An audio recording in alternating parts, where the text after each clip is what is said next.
Hello again, and as always, thank you for taking the time to join us.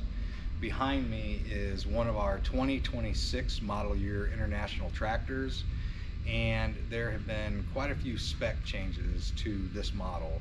So I wanted to make a quick video to do a walk around of this unit and show you what we've changed. The most obvious change to this model year is the polyurethane fenders in comparison to the aluminum diamond plate fenders we've seen in the past. So why did we switch to a polyurethane fender? In comparison to the aluminum fenders, they are extremely lightweight.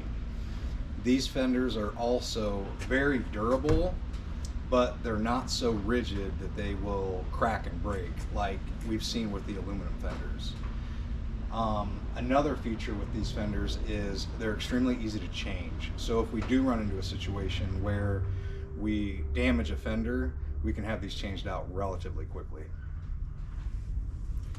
As we walk around to the back of the unit, you will notice you don't see brake chambers pointing towards the front of the unit.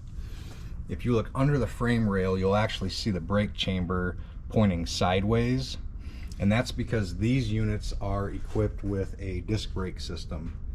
So instead of a brake drum being inside that inner wheel, you'll actually see a brake rotor and a brake caliper.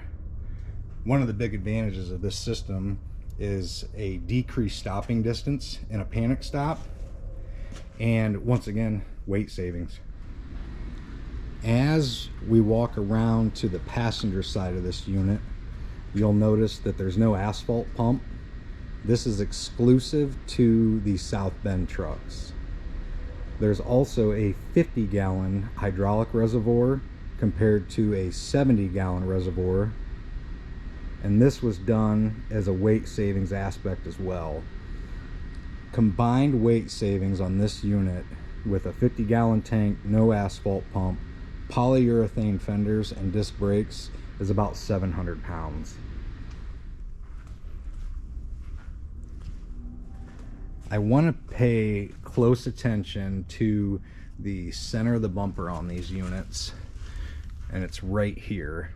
And this is a adaptive cruise system, collision mitigation system, and lane departure warning system. Now, it also correlates with the box in the dash right next to your dash cam. And this is something we'll get to in a future video, as the content can be quite extensive. As we enter the cab of this unit, the first thing you'll notice is the difference in the gauge cluster. Now, this screen you see here is part of the lane departure warning system,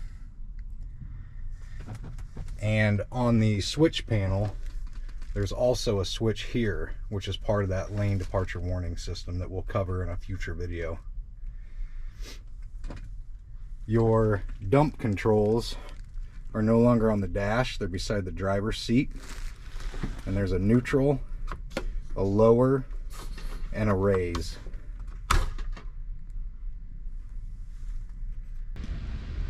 Once again, thank you for taking the time to watch this. Like I noted earlier, there's a lot of changes to these new units, and I just wanted to help get some of that information out there.